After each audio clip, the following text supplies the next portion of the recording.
আসসালামু আলাইকুম। যারা ইউটিউব ফেসবুকের জন্য টিন সার্টিফিকেট খুলেছেন তাদের জন্য জরুরি নোটিশ।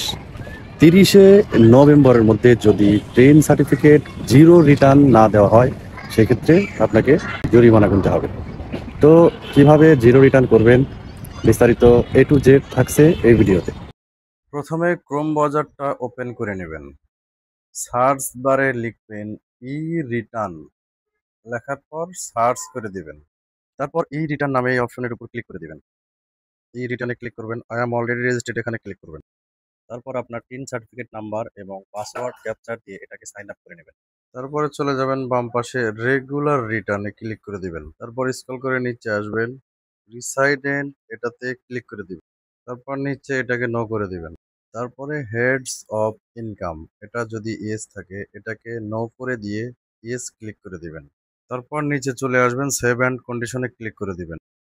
তারপর এটা যদি ইয়েস থাকে এটা নো করে দিবেন, নিচেরটা নো করে দিবেন, এটাও নো করে দিবেন, এটাও নো, এটাও নো।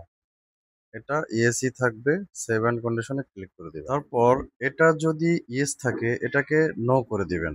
তারপর অ্যামাউন্টের জায়গায় আপনার বছরে কয় টাকা খরচ সেই হিসাব করে এখানে একটা অ্যামাউন্ট লিখে দিবেন। যেমন আমি এখানে লিখে দিলাম 70,000। তারপর কি করবেন, সেভ অ্যান্ড কন্ডিশনে ক্লিক করে দিবেন। তারপর অ্যাসেটস এই অ্যারোতে ক্লিক করে দিবেন। তারপর একটু স্ক্রল করে নিচে চলে আসবেন, ক্যাশ অ্যান্ড ফান্ডস এটাতে ক্লিক করে দিবেন।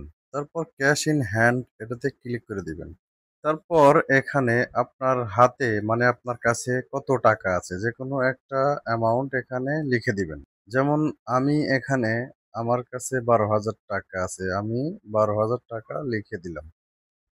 এবার স্ক্রল করে করে নিচে চলে আসবেন, একদম নিচে আসবেন, ডিফারেন্স তো এখানে দেখেন 82,000 টাকা মাইনাস দেখাচ্ছে, এখানে দেখাবে জিরো।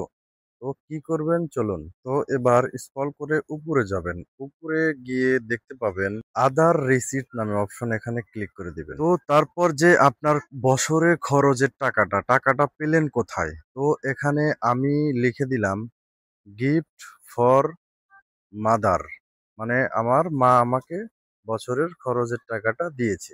তো আপনারা ফাদার অথবা মাদার যে কোনো একটা দিতে পারেন।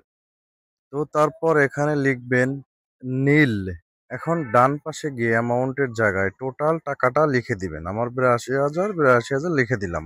এবার স্ক্রল করে নিচে চলে আসবেন, একদম নিচে চলে আসবেন, দেখবেন রেফারেন্সের জায়গায় কিন্তু 00 হয়ে গেছে। এবার সেভ কন্ডিশনে ক্লিক করে দিবেন। আপনার কাজ কিন্তু মোটামুটি প্রায় শেষ। এখন সবগুলোতে দেখবেন 00। আপনি স্ক্রল করে নিচে চলে আসবেন, একদম দেখবেন আপনার সবগুলো 00 হয়ে গেছে। একদম নিচে এসে প্রসেড টু অনলাইন রিটার্ন এখানে ক্লিক করে দিবেন। এখানে আর আপনাকে কিছু করতে হবে না। আপনি এটা স্ক্রল করে নিচে চলে আসবেন, নিচে গিয়ে এটাকে সাবমিট করতে হবে, তাই আপনার কাজ শেষ। এখন নিচে এসে সাবমিট রিটার্ন এখানে ক্লিক করে চেপে এটাকে সাবমিট করে দিবেন। আপনার কাজ শেষ। এখন এটা পিডিএফ আকারে ডাউনলোড করে নেবেন।